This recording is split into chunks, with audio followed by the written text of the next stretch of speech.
మోతమర్రి, విష్ణుపురం, కాజీపేట, వంగపల్లి సెక్షన్లు ఉండాలని సూచించాం. రైల్వే ఉద్యోగులు కూడా ఈ విషయంలో సంపూర్ణ మద్దతు తెలియజేస్తా ఉన్నారు. ఇక్కడ విషయం ఏమంటే 900 కిలోమీటర్లు మాత్రమే ఉండే గుంటూరుని ఒక డివిజన్గా చేస్తూ ఉన్నారు. మాకు ఆ విషయంలో అభ్యంతరం లేదు. అట్లాగే 2200 కిలోమీటర్లతో విజయవాడ, గుంతకల్ డివిజన్ పనులు కూడా జరుగుతూ ఉన్నాయి. మరి ఇక్కడ కాజీపేటలో దాదాపు 2000 కిలోమీటర్ల ట్రాక్ ఉంది కాబట్టి దీన్ని కూడా డివిజన్గా ఏర్పాటు చేయాలని కోరాం. అట్లాగే మా రవిచంద్ర గారు కూడా కొత్తగూడెం డివిజన్ ఏర్పాటు చేసే సాధ్యాసాధ్యాలు పరిశీలించాలని చెప్పి వారు కూడా వివరంగా మరి మంత్రి గారికి రిప్రజెంటేషన్ కూడా ఇవ్వడం జరిగింది. సో కాజీపేట డివిజన్ అనేది ఒక డిమాండ్గా, అట్లాగే కొత్తగూడెం డివిజన్ అనేది మరొక డిమాండ్గా సాధ్యాసాధ్యాలు పరిశీలించి ఏ రకంగా చేస్తే బాగుంటుందో మరి న్యాయం చేయాలి అని చెప్పి వారికి కోరడం జరిగింది.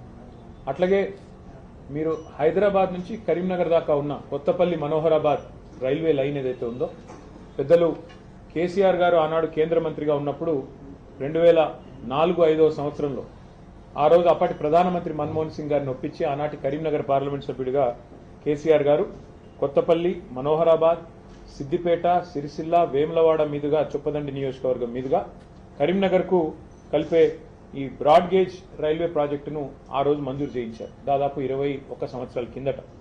ఇది మొత్తం 151 కిలోమీటర్ల ప్రతిపాదన. కానీ ఎప్పుడైతే కేసీఆర్ గారు మరి తెలంగాణ ఇవ్వనందుకు నిరసనగా కేంద్ర మంత్రివర్గం నుంచి పక్కకు జరిగారో 2006లో, 2006 నుంచి 14 వరకు 8 సంవత్సరాలు కాంగ్రెస్ ప్రభుత్వం ఆ ప్రతిపాదనను పూర్తిగా కోల్డ్ స్టోరేజ్లో పెట్టింది, పక్కన పెట్టింది.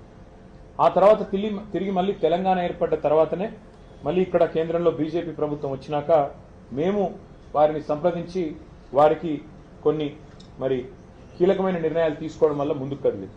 అందులో ఏం చెప్పాము, ఉచితంగా భూసేకరణ మేమే చేసిస్తామని చెప్పి ఆ రోజు రాష్ట్ర ప్రభుత్వ పరంగా మనం ప్రతిపాదించడం జరిగింది.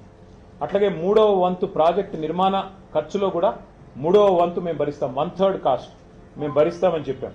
ప్రత్యేక ఒప్పందం చేసుకున్నాం. అప్పుడు పనులు 2014 తర్వాత మొదలైనాయి. మరి మొదలైన పనులు మధ్యలో కోవిడ్ వచ్చినా ఇంకా ఇతరత్ర సమస్యలు వచ్చినా మోడీ గవర్నమెంట్ సహకరించకపోయినా మనోహరాబాద్ నుంచి సిద్దిపేట వరకు సుమారు 76 కిలోమీటర్ల వరకు రైల్వే లైన్ పూర్తయింది. పూర్తయి అక్టోబర్ 3, 2023 అంటే మేము దిగిపోకంటే 2 నెలల ముందే ఆ 76 కిలోమీటర్లు పూర్తి చేశాం. కానీ మిగతా 75 కిలోమీటర్లు ఏదైతే ఉందో సిద్దిపేట, సిరిసిల్ల, వేములవాడ, అక్కడి నుంచి మనకి చొప్పదండి మీదుగా కొత్తపల్లి పోయేది, ఇంతవరకు మళ్ళీ ఈ 2.5 సంవత్సరాల్లో కాంగ్రెస్ ప్రభుత్వం వచ్చింది, మళ్ళీ ఆ రైల్వే లైను మళ్ళీ ఆగమైపోయే పరిస్థితి ఉంది. అందుకే ఇవాళ కేంద్ర మంత్రి గారిని తెలంగాణ ప్రభుత్వం ఇంకా కొన్ని డబ్బులు ఇవ్వాలి. మనం గతంలో చేసుకున్న ఒప్పందం ప్రకారం 416 కోట్ల రూపాయలు మరి ఇవ్వాలి. అది ఇవ్వకపోవడం వల్లనే ఇవాళ కాంగ్రెస్ ప్రభుత్వ సహాయ నిరాకరణ వల్లనే ఆగింది అని చెప్పి మంత్రి గారు కూడా మాకు చెప్పడం జరిగింది. భూసేకరణ మరొక 96 హెక్టార్లు చేయాల్సి ఉంది అని చెప్పి మరి ఇక్కడ రాజ్యసభలో కేంద్ర ప్రభుత్వం మా సభ్యులు ప్రశ్న అడిగితే సమాధానం కూడా ఇచ్చారు. ఇక్కడ వాస్తవం ఏమంటే 20 ఏళ్ల కింద ప్రతిపాదించిన ప్రాజెక్ట్, ఇక సమయం గడిచిన కొద్దీ కాస్ట్ పెరుగుతా ఉంది. అందుకే మంత్రి గారికి గుర్తు చేశాం, మొదలు మంజూరైనప్పుడు 1160 కోట్లు ఈ రైల్వే లైన్ యొక్క అంచనా వ్యయం. ఈ రోజు అది 2780 కోట్లకు పెరిగింది, అంటే డబల్ కంటే ఎక్కువైంది. ఈ ప్రాజెక్ట్ వల్ల లాభం ఏంటి ఈ రైల్వే లైన్ వల్ల అంటే, మధ్యలో టెక్స్టైల్ హబ్గా ఉన్న సిరిసిల్ల, మరి ఒక తిరుపూర్ స్థాయిలో తమిళనాడులో ఎదిగేదానికి ఆస్కారం ఉన్న ప్రాంతం సిరిసిల్ల. వాళ్ళ సిరిసిల్ల నుంచి వస్త్ర ఉత్పత్తులు, అపారెల్ పార్క్ కానీ, టెక్స్టైల్ పార్క్ కానీ అక్కడి నుంచి ప్రపంచ విపణిలోకి పోతా ఉన్నాయి, ప్రపంచ మార్కెట్లోకి పోతా ఉన్నాయి. ఇవాళ న్యూయార్క్ దాకా, అమెరికా దాకా కూడా సిరిసిల్లలోని కొన్ని కంపెనీలు తమ టెక్స్టైల్ ఉత్పత్తులను వారు ఎక్స్పోర్ట్ చేస్తూ ఉన్నారు. అట్లాగే పక్కన దక్షిణ కాశీగా పేరుపడ్డ వేములవాడ కూడా అదే సర్క్యూట్లో ఉంది. కాబట్టి రాజరాజేశ్వర స్వామి దేవాలయం అక్కడే ఉంది. లక్షలాది మంది మరి ఆ దేవాలయాన్ని కూడా సందర్శిస్తూ ఉంటారు. అందుకే ఇంతటి ప్రాధాన్యత కలిగిన ఈ లైన్ని మరి వెంటనే ప్రయారిటీ కింద టేకప్ చేయాలని చెప్పి అశ్విని వైష్ణవ్ గారిని, కొంత రాష్ట్ర ప్రభుత్వాన్ని ఒక ముళ్ళుగర్రతో పెట్టి పొడిచినట్టయితే ఏమైనా కదులుతారేమో, నేను చెప్తే ఎట్లాగూ వారు వినరు, మీరన్నా గట్టిగా మీ డిపార్ట్మెంట్ కాబట్టి చెప్పండి అని చెప్పి వారిని కోరారు. దాంతోపాటు సిరిసిల్ల వేములవాడ రైల్వే స్టేషన్ కూడా అత్యాధునికమైన సౌకర్యాలతో అమృత్ భారత్ స్టేషన్ పథకంలో చేర్చాలని చెప్పి కూడా వారిని కోరారు. దాని తర్వాత ఆ స్టేషన్ నుంచి తంగళ్లపల్లి రైల్వే స్టేషన్ నుంచి నేరుగా మిడ్ మానేర్ రిజర్వాయర్ మీదుగా ఎలాంటి ల్యాండ్ ఎక్విజిషన్ అవసరం లేకుండా ధవళేశ్వరం వద్ద ఎట్లా అయితే ఒక రైల్ కమ్ రోడ్ బ్రిడ్జ్ ఉందో అదే పద్ధతుల్లో ఒక రైల్ కమ్ రోడ్ బ్రిడ్జ్ని కూడా మంజూరు చేయండి అని చెప్పి గౌరవ మంత్రి గారిని మరి కోరడం కూడా జరిగింది. అట్లాగే ఇవాళ మీరు గమనించినట్టయితే హైదరాబాద్ నుంచి ఇవాళ వరంగల్ మీదుగా మన కాజీపేట జంక్షన్ మీదుగా మనకు ఢిల్లీ రైళ్లు అన్నీ వస్తూ ఉంటాయి. అట్లా కాకుండా అటు లోడ్ ఎక్కువ పెరిగింది కాబట్టి రేపు కరీంనగర్ నుంచి ఇటు మంచిర్యాల వైపు నుంచి తీసుకొని పోవాలి రైళ్లు అంటే ప్రత్యామ్నాయంగా ఎలక్ట్రిఫికేషన్ జరగాలి. లేన్ ఎలక్ట్రిఫికేషన్, రూట్ ఎలక్ట్రిఫికేషన్ జరగాలి. ఇవాళ ఈ రైల్వే లైన్ ఏదైతే ఉందో కొత్తపల్లి మనోహరాబాద్ దీన్ని సంపూర్ణంగా ఎలక్ట్రిఫికేషన్ కూడా టేకప్ చేయాలని చెప్పి మంత్రి గారిని విజ్ఞప్తి చేశాము. ప్రధానమంత్రి గారు ఏదైతే చెప్తున్నారో పీఎం గతి శక్తి అని ఆ లక్ష్యాలు అందుకోవాలంటే ఎలక్ట్రిఫికేషన్ కూడా చేయాలి, తద్వారా లోడ్ కూడా తగ్గాలి అని చెప్పి కూడా వారికి విజ్ఞప్తి చేయడం జరిగింది. అట్లాగే మంత్రి గారికి ప్రత్యేకంగా ఇంకో విషయం కూడా చెప్పారు. వారు ఐటీ మంత్రి కూడా, రైల్వే మంత్రి మాత్రమే కాదు ఐటీ శాఖ మంత్రిగా కూడా ఉన్నారు. కాబట్టి వారికి చేసిన విజ్ఞప్తి ఏమంటే గతంలో కేసీఆర్ గారి నాయకత్వంలో మేము అన్ని పాత జిల్లా కేంద్రాలలో ఆదిలాబాద్ కావచ్చు, కరీంనగర్ కావచ్చు, నల్లగొండ కావచ్చు, మహబూబ్ నగర్ కావచ్చు, ఖమ్మం, కరీంనగర్, నిజామాబాద్ అన్ని చోట్ల ఐటీ టవర్లు కట్టాం. మొత్తం ప్రతి చోట 50,000 స్క్వేర్ ఫీట్ల పైన ఐటీ టవర్లు కట్టాం.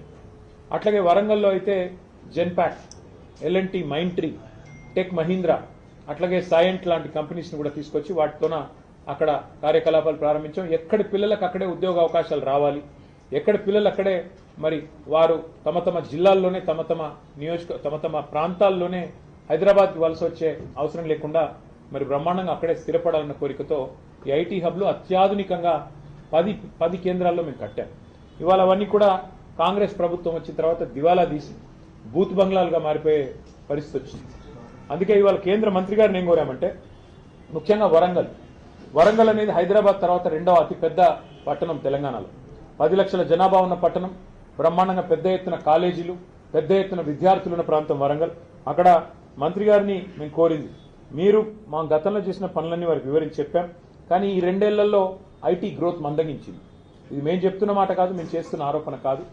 9,46,000 ఉద్యోగాలు మేము మా ప్రభుత్వం వైదొలిగిన నాడు హైదరాబాద్, తెలంగాణలో 9,46,000 ఐటీ ఉద్యోగాలు ఉన్నాయి. మరి ఈరోజు మన రాష్ట్ర ప్రభుత్వం వాళ్ళు చెప్తున్న మాటలే గవర్నర్ గారి ప్రసంగంలో చెప్పారు, 7,000 ఉద్యోగాలు తగ్గాయి, ఇప్పుడు కేవలం 9,39,000 ఉద్యోగాలు ఉన్నాయని. మొన్న బడ్జెట్ ప్రసంగంలో బట్టి విక్రమార్క చెప్పారు, ఆర్థిక మంత్రి గారు, డిప్యూటీ సీఎం గారు, కేవలం 9,39,000 అంటే మేము దిగిపోయిన నాడున్న ఉద్యోగాల కంటే 7,000 ఉద్యోగాలు ఇవాళ రాష్ట్రంలో ఐటీ రంగంలో తగ్గినాయని చెప్పి రాష్ట్ర ప్రభుత్వమే స్వయంగా ఒప్పుకుంటా ఉంది. దీనికి కారణాలు ఏమైనప్పటికీ ఇవాళ మంత్రి గారిని మేము అడిగింది ఏమంటే ఇన్ఫ్రాస్ట్రక్చర్ ఉంది. వరంగల్లో బ్రహ్మాండమైన ఐటీ హబ్ కట్టినాం. అక్కడ ఒక India AI center, India artificial intelligence centre, India data lab వరంగల్లో కేంద్ర ప్రభుత్వం అక్కడ ఉన్న ఇన్ఫ్రాస్ట్రక్చర్ను వినియోగించుకుని ఏర్పాటు చేయండి. హైదరాబాద్ తర్వాత అంత ప్రాముఖ్యత ఉన్న నగరం వరంగల్ కాబట్టి తెలంగాణలోనే మరి 2వ అతిపెద్ద నగరం వరంగల్, అక్కడ ఏర్పాటు చేయండి ఇండియా ఏఐ ల్యాబ్, ఒక ఇండియా ఏఐ సెంటర్ లేదా ఇండియా ఏఐ డేటా ల్యాబ్ ఏర్పాటు చేయండి అని చెప్పి కొత్త పాలసీలో భాగంగా వారిని కోరడం జరిగింది. అట్లాగే కరీంనగర్, ఖమ్మం అక్కడ సైబర్ సెక్యూరిటీకి సంబంధించిన ఒక ఆర్టిఫిషియల్ ఇంటెలిజెన్స్ కేంద్రాన్ని ఏర్పాటు చేయండి, సెంటర్ ఆఫ్ ఎక్సలెన్స్ ఏర్పాటు చేయండి అని వారిని కోరారు. అట్లాగే సెమీ కండక్టర్ డిజైన్ మరియు డీప్ టెక్ రంగాల మీద మరి దృష్టి సారించే విధంగా STPI centre, software technology parks of India సెంటర్లను, centre of excellence, centre for entrepreneurship కూడా ఏర్పాటు చేయండి. మీకు ఇష్టమైన చోట, అది మహబూబ్నగర్ కావచ్చు, నల్లగొండ కావచ్చు, మీకు ఇష్టమైన చోట ఈ 10 ప్రాంతాలు ఉన్నాయి. ఎక్కడ మీకు అనుకూలంగా ఉంటే అక్కడ మీరు దయచేసి ఇది కూడా ఏర్పాటు చేయండి. సో ఒక centre of excellence of STPI on entrepreneurship ఏర్పాటు చేయమని కోరాం.